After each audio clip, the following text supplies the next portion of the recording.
Radio Publique Africaine.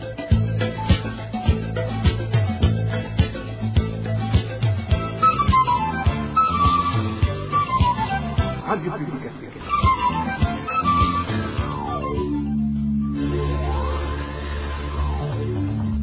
Ni umwanya w'amakuru mu Kirundi.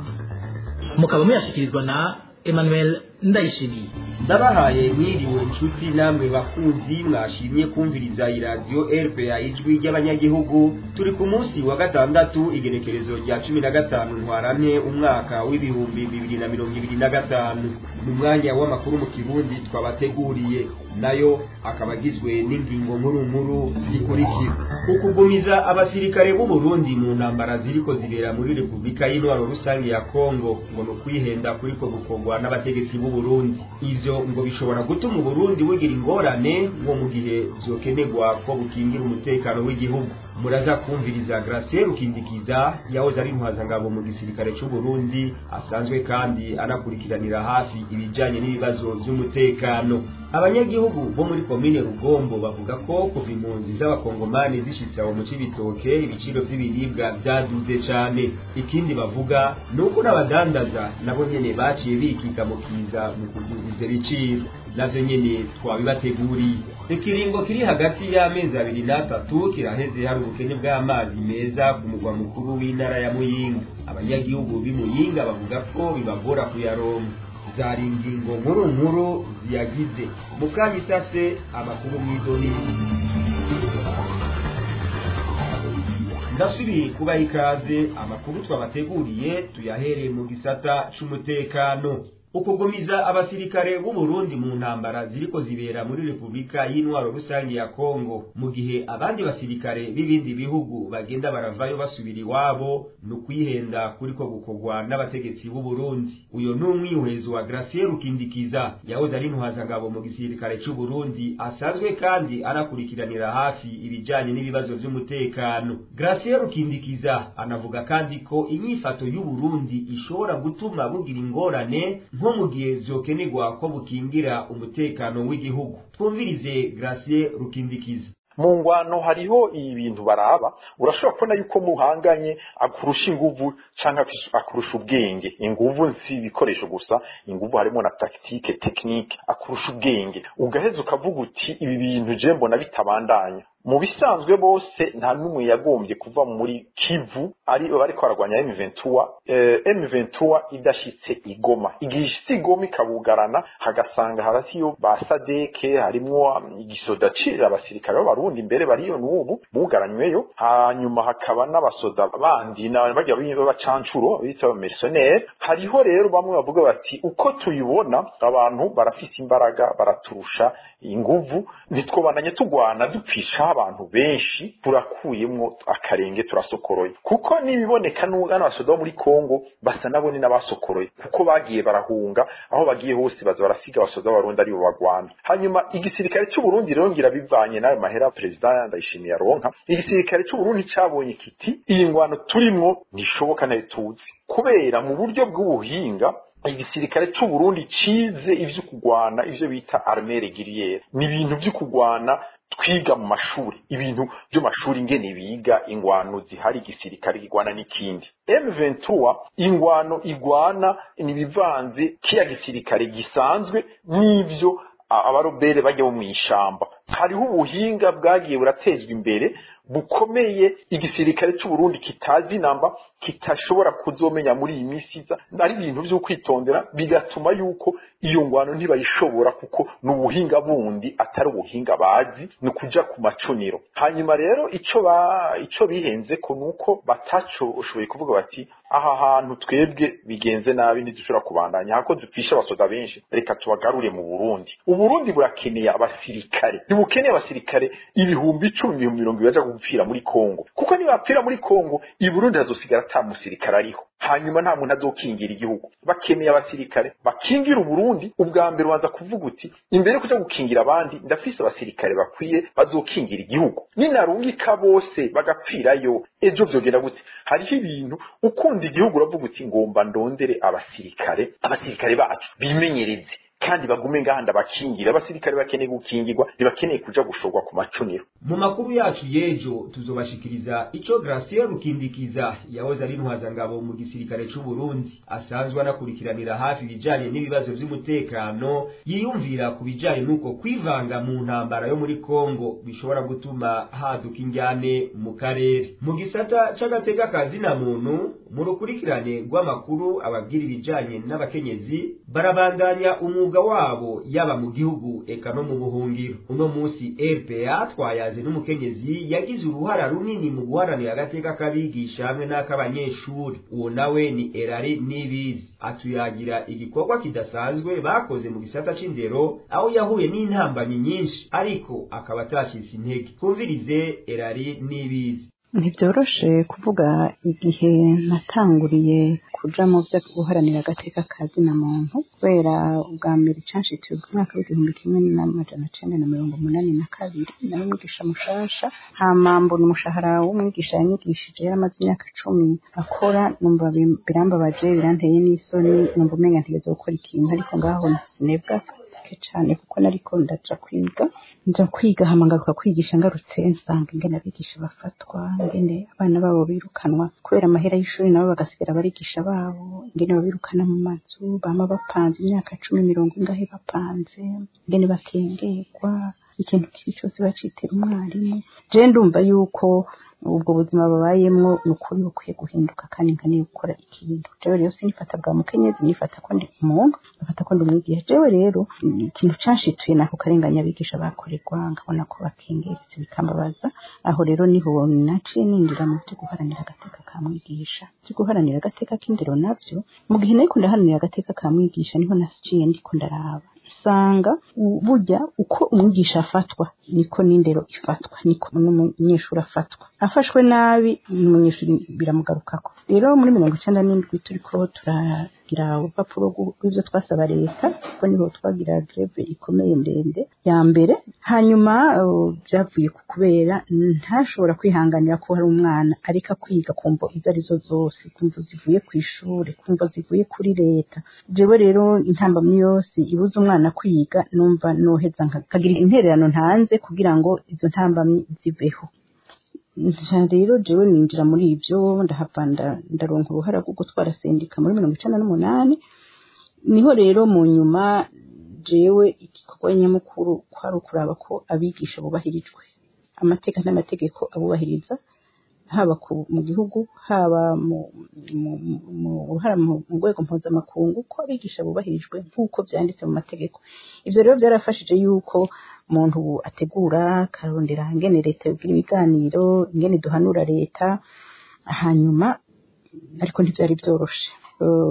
Twaragize ingorane zitari nke. Ingorane za mbere nuko ku kazi arabo twakorana nibo baba bansi ba mbere bagira bati ntudukwegere n'abaguha inkuru bakaguha inkuru zinyegeje aha mugasanga bamwe mwatezo gusangira urugamba nibo ba mbere baguhunga nibo ba mbere ko muri bakugurisha. Ikindi wagira baraguteranya n'umuryango bakabwira abantu bo mu muryango bati uwo muntu nta kuntu yifashe uwo muntu azobakwegera. Yego ingaruka mbi zo gupfungwa narafashwe narafunzwe ukabona yuko bagushize kwiterabwoba bakaguha mitasiyo bakura mu kazi bagutwara mu kandi bakakujuragiza aho kumva yuko uhungabanye biraguhungabanya. Ariko ibyo ntibyanje intege kuko jewe nabanzi nagiyeyo kuko nzi ko ndiko nubahiriza amategeko. Naho ugo rugamba rwo guharanira agateka kabigisha n'abanyeshuri rwari ruruhije cyane, Erari Nibizi avuga ko bitabaye imfa gusa kuko vyazanye impinduka nyinshi muri ico gisata. Atera kamo abandi bakenyezi ko naho boba bari mu bihe bitoroshe batocika intege bakwiye kubandanya baharanira agateka kabo. Dusubire twumvirize Erari Nibizi. Ariko ndetse intambamye twararonsemwo n'umunezero kuko ivyo byose twarondera harageze igihe leta ibona yuko atakuvyirengagiza babona yuko bikwiye yuko batwumviriza haraba ibiganiro haraba amasezerano ahagarariwe n'abavyeyi ayo masezerano aja mu ngiro abana babigisha bararonka uburenganzira bwo kwiga batiriwe barariha amahera y'ishuri kuva mu mwaka wa mbere gushika mu mashure yisumbuye kiretse ay'uburaro gusa niyo bariha kubera ntawo kubihira indaro ngo kurihira ibyo ufungura. Ikindi naco nuko abigisha bahavuye baronkamwe akarusho, barababohorera amapeta, barabasubiza amahera bari barabivye, baraheza baranatubwiriza n'imishahara. Turagira ikintu c'agateka, turahamagarwa mu bikorwa vyo gufasha gukurikirana imigambi ya leta, vy'agateka k'abana, ivy'abigisha ingene bahabwa akazi, ingene bunguruza, ivyo vyose turaheza turaronka agateka mu vyo leta iriko irakora. Twarunguruje n'ivy'amazu, turaronka ikigega c'abigisha kiratera imbere, abantu bararonka ibibanza vy'ukubakamwo, bararonka n'ideni, hamwe umwigisha abona ati ndi umuntu. Ivyo rero bikaba umunezero muri twebwe no ku nyungu z'abigisha bo nyene bakagira umunezero. Niho rero naho tuba turi mu buhungiro, igihugu kiba ari cacu, imyitwarariko iba ari yacu, hama hagacagira iyo ngorane yuko abari mu gihugu babona ingorane ariko ntaco bari buvuge, ntibacisha mu burenganzira bwo kugira inama, mu burenganzira bwo guhakana, mu burenganzira bwo kugira ivyo biganiro na leta ngo bashike ku masezerano. Twebwe rero ico dushobora gukora ni uguheza tukabatabariza, ni uguheza tukabivuga, ni uguheza bikandikwa n'ejo mu gatondo tuzobura igihe bizoheza ngo bigire akamaro. Ubutumwa noheza ngashikiriza abakenyezi muri kino gihe, nobabwira abakenyezi yuko natwe igihe twaja mu gikorwa co guharanira agateka kazina muntu hari mu bihe bitoroshe, ibihe bikomeye, twaserutse kuva muri 1997, twaserutse mu bihe nk'ibi bigoye, barabona ibiriko biraba, bobo barafise aho bashobora gucisha ivyiyumviro, barashobora kubiturungikira. Abakenyezi rero twabahimiriza tubabwira yuko mugende muserukira abandi, abo bana banyu ntibasubire gufatwa nabi, umuntu ntibamunyuruze hama ngo munume. Uburenganzira bw'umugore nico kimwe n'ubw'umugabo, ariko inguvu z'umugore nazo zigiye hamwe ziranyiganyiza imisozi. RPA.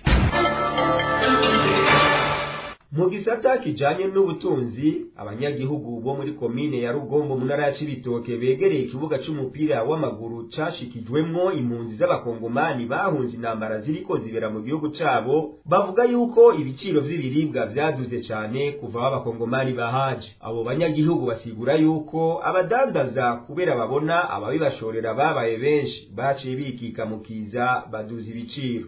Nido na Dinye Karondo. Inyuma yuko bamwe mu Kongomani bahunze intambara zo mu seruko bwa Republika y'Intwaro Rusangi ya Kongo bazaniwe muri komine ya Rugombo, abanyagihugu baba hafi yaho begeranijwe bamenyesha ko ibiciro vy'ibifungurwa vyari bisanzwe biri hejuru vyongerejwe n'abadandaza. Uyu munyagihugu atudondagurira bimwe mu bifungurwa vyadugije ibiciro n'abadandaza. Imikeri ryadugireye, umuceri ngo warugura muri 500 n'ibitano n'abiri bitanu, umuceri warugura 35 ubu ni 4,000. Harage ya Kirundo ubu ni 2,500. Imbatara bandera 2,000 ariko ngo hande 2,500. Imbati 2,500, imbati karengi, imbati 4,500 nyene. Tabwo cece imboga, imikeke bine yumye n'igeri bwa muri Tanzania. Kiroda 10,000 yahari gugwa amafaranga 5,000. Ninja no kuri brazinde cyane gose yazindi kabisa. Abo banyagihugu babandanya kuvuga ko bivanye n'uko kuntu abadanaze baciye bikika mukiza ukubaho mu miryango ariko itoroshe. Akamba kwera ntrabase abarifije mirenshi.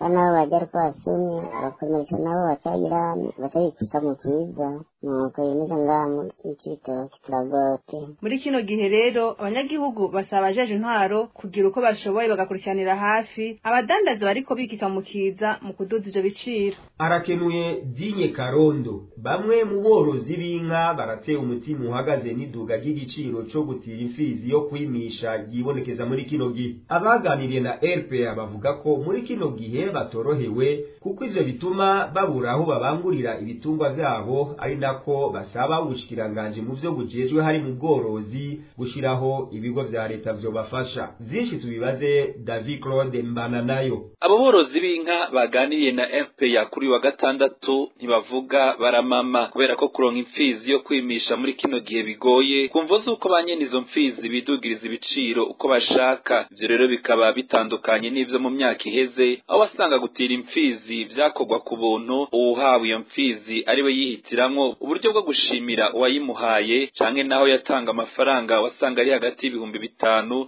n'ibihumbi 10 nk'uko tubishikirizwa n'abo borozi b'inka. Ivyo rero bikaba vyarunyuwe n'ingingo ya leta yasaba borozi kororera mu mpongore aho gutira imfizi vyatanguye kuzimba cane. Umugambi ujanye no kororera mu nzu watumye hahinduka ibintu vyinshi cyane cyane ku bijanye n'imfizi igihe umuntu akeneye kwimisha. Mu myaka yaheze umuntu yaragukiza ubwizi kabugenzi ugasanga baramuguriye icupa rimwe canke abiri. Abo borozi bamenyesha ko muri kino gihe gutira imfizi bigeze ku mafaranga ari hagati y'ibihumbi 100 ndetse n'ayarenga bivanye n'aho umuntu ari. Mu minsi ya vuba rero ihetse yahora ari 50, hama rero kugeza kuri izano vyaduze rero bikaba biriko birashikirije mbere hariho nabo usanga bayareba. Ubu inkugeza ahantu ushobora gutwara ku mfizi igiye kwimisha guca ibihumbi 100 naho nikora bamwe bamusanga haratunze nka ababikijwe kugira ngo nk'ibihumbi 100 n'ingorane. Kabona rero nk'aborozi ko ibara ryamaze kugwa nta kibaroshe cy'ikuri, turabona yuko imigambi leta itwiyumvirira ahubwo atawuza utworohereza ko bitera biguma gusumbya. Abo borozi bavuga ko atari bose bashobora kuronkera amafaranga, basaba leta gushira mu ngiro umugambi wo kwimisha ku nshinge mu ntara no kugurura ibigo vya leta vyorohereza abatunzi inka kwimisha ibitungwa vyabo. Mbega ko leta yavuga yuko ari umugambi wo kuza turimisha ku nshinge ngo barafise intanga, ariko izo ntanga ntazo tubona kuko yaba zihari ntituba turinda gutanga mu mahera nganangana gutyo tumba runaka wese ashatse kwimisha bakatwimishiriza kuri izo nshinge. Nabe naho ubundi hoho turabona yuko bitatworoheye, ibitungwa byacu bigiye kuza biragomba kubera uburyo buke. Ubwo yaba leta nayo yo kugurura ibigo kumwe kwa kera ikagira ahantu yororeye inka, kuko ndibuka hariho ahantu wasanga hororewe inka za leta, asanga hari amashuri abanyagihugu baza kwimisha. Leta rero yari ikwiye guca irondera ayo mashuri nayo ikayorora ubwo bworozi nk'ubwo bukabandanya kugira abenegihugu baheze baze kwimishaho batazinze. Ayo makenga y'abo borozi basa n'abayasangiye na bamwe mu mashinga amateka aho babajije umushikiranganje mu vyajejwe harimwo ubworozi ico kibazo mu mpera z'ukwezi kwa Ruhuhuma. Umushikiranganje Prosper Dodiko imbere y'inama nshinga amateka akaba yishuye ko hariho imfizi ari bemeye kuzana bakuye mu gihugu c'Ubufaransa, ariko ngo isoko ryahavuye ryanka kuko bategerezwa kuzizana atahavuye aronka amafaranga mva makungu. Uwo mutegetsi akemeza ariko ko baciye bagura ibikoresho bikwiye vyo kwimisha ku nshinge, ivyo aborozi twaganiriye bavuga ko bitarakunda. Aya makuru tuyabandanirize mu gisata c'imibano. Abanyagihugu bo ku mugwa mukuru w'intara ya Muyinga bayaje na RPA bavuga ko bamaze ikiringo kiri hagati y'amezi 2 na 3 atamazi baronka ku mabombo. Abo banyagihugu basigura ko bibagora kuronka ayo bakoresha ngo kuko bibasaba kuyagura kure, abandi nabo bayavoma mu myonga. Ni nkuru ya Elvis niyo mwungere. Abavuganye na RPA mu banyagihugu ku mugwa mukuru w'intara ya Muyinga bamenyesha ko ubukene bw'amazi bubamereye nabi. Impamvu zitera ubwo bukene bw'amazi abanyagihugu bamenyesha ko atayo bazi, bagafatira ku kungene ngo ababa mu misozi bo atayo babura. Uyu munyagihugu aratubwira ibice bitabonekamwo amazi. Amazi yarabuze, abantu batari kuri rimwe yigiye kw'ipirizo hopitale Gasenyi nta mazi baronka. Yuko niko bimeze, ubukene bw'amazi burahari mugabo umuntu akibaza icyo bivako ntabitegere. Ukubura amazi rero aho mu bice bimwe bimwe vy'igisagara ca Muyinga bisaba abayabuze kugenda ibirometero baja kuyahiga nk'uko bibanaye kuvugwa na bamwe muri bo. Umugumwe ni ukuvuga uw'abafise uburyo bwo kuyagura baraheza bakajaho agurishwa bakayagura ku mahera ari hagati y'igihumbi n'ibihumbi 2 kw'ibido y'amaritiro 200. Uyundi mugwi nawo ni ukuvuga uwo badashoboye kuyagura baca baja kuvoma mu nzuzi. Ubukene bw'amazi bukasha rero abayazana bayakura ahantu kure cane mu mwonga w'ahantu bita mu Karemera, ni kure cane. Abanyagihugu bo mu gisagara ca Muyinga basaba bijejwe kubaha amazi mu maguru masha mu ntumbero y'uko hirindwa indwara zifatiye kw'isuku rike zirara mu banyagihugu zitari inkumbi na nyaburya zatanguye kwigaragaza. Arakoze Elvis niyo mwongere. Haraheze ikiringo kingana n'indwi imwe umuyaga nkuba uboneka nabi ku mugwa mukuru w'intara ya Ngozi. Amakuru ava Ngozi avuga ko icuma gitanga umuyaga nkuba bita transformateur cagize ingorane. Imwe mu ngaruka n'imirimo isaba umuyaga nkuba igenda irahungabana. Ni nkuru ya Remi Nderagakura. Bamwe mu banyagihugu mu gisagara ca Ngozi bavuga ko bamaze iminsi umuyaga nkuba uboneka nabi. Amakuru ava mu gisagara ca Ngozi avuga ko iryo kena ry'umuyaga nkuba ryaturutse ku cuma bita transformateur cagize ingorane. Uyu munyagihugu aravyigana. harabaye kane igiti kiragwa kuri transport iri kuri province hanyuma hacaraba kurusirikwi igice kimwe rero iyo transport yakiriza kose kica kirazima mugabo ikindi nacyo kiraka amatara aguma ashikagufika. Iryo mvura ry'umuyaga nkuba riza riribonekeza mu gisagara ca Ngozi iragira ingaruka ku buzima bw'abanyagihugu. Isoko ryacu rirabandanya rivyigana. Ivyo rero bica bituma amazi ataboneka mu gisagara kuko hariho pompe iyaduza, iyo nayo iyaduza ari uko amatara aba ahari. Abantu bafise bakoresha amatara y'umuyagankuba yo gusudira nk'amakafetariya amazi asa n'ibindi usanga vyapfuye yemwe guhombesha abantu. Abanyagihugu basaba bijejwe gutorera inyishu iyo ngorane. Mu ruganda rwa RPA ntituraronka aho mw'ishirahamwe Regideso mu ntara ya Ngozi kugira bagire ico bashikiriza. Arakoze Remi Nderagakura. Dusozere ano makuru yacu n'iyi nkuru ivunaguye. Nakanyamuneza mu Barundi basanzwe baba mu gihugu ca Canada amwe no kwisi yose inyuma yaho umukenyezi Ariere Kayabaga umunyakanada afise amamuko mu gihugu c'u Burundi atorewe kuba umushikiranganje muri ico gihugu. Ariere Kayabaga abaye ukomoka mu Burundi w'umurundikazi wa mbere yizewe kuba umushikiranganje muri politike ya Canada. Ni hano duciye dusozera amakuru twari twabateguriye kuri uno munsi wa gatandatu. Nkabashimiye mwebwe mwese mwashimye kudutega abiri. Ano makuru mwayashikirijwe na jewe Emmanuel Ndayishimiye naho ubutaha.